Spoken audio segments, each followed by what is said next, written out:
Let me start this off by saying that there is a right way to use Google Translate effectively. Say you're in your foreign language class writing an essay or something, and you realize that you don't know a word that you need. So you sneak your phone out of your bag and open up Google, and you go, "Psst, hey, what's the word egg in French?" And then Google Translate will be like, "Oh yeah, it's oof," and you can go back to writing. That's totally fine. 99.9999999% of the time, using Google Translate for individual word translations will get you the right word. I mean, you shouldn't sneak your phone in class, but Anyway, the problems with Google Translate start when you have a lot of words together, and there is a main reason why. When Google Translate translates, it doesn't take the context of the words into account. And honestly, how can you expect it to? It's a computer program that translates based on statistics that it finds on the internet, rather than an actual human being who fluently speaks every single language and transfers it into your desired language in real time. This means that a lot of stuff can get skewed as a sentence or paragraph goes from one language to another. I'm sure that you've all seen those clips from The Tonight Show or something where they take song lyrics and translate them into another language using Google Translate, then bring them back into English and try to sing the song with the new lyrics.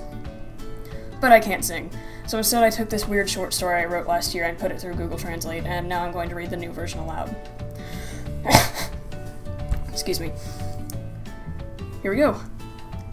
It's a little Jimothy. Jimothy is a good boy.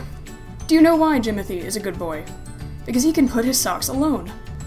We love our Jimothy as he can put his socks alone, Jimothy's mother said. Yes, indeed, Jimothy's father said. Otherwise, we want to hate it because it is disappointing with the other aspects of its life. Good golly, you're right, Jimothy's mother split. Jimothy's mother and father did not know her other son, Bertrand, was in the next room. Bertrand is not a good boy. He did not know where to put his He did not know how to put on his socks, though he was 37 years old. Jimothy left the room to see her brother crying near an old crumpled stockock, the same sock he had been struggling for 29 years.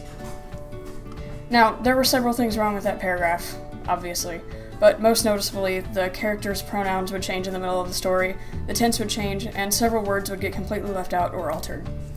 It's also important to note that this is a very basic paragraph. The most complex word I used was disappointment, so imagine how messed up everything would get if you used more complicated words, as you might in a foreign language class. In conclusion, don't use Google Translate for your foreign language class. The teacher is always going to be able to tell. And with that, I shall take my leave.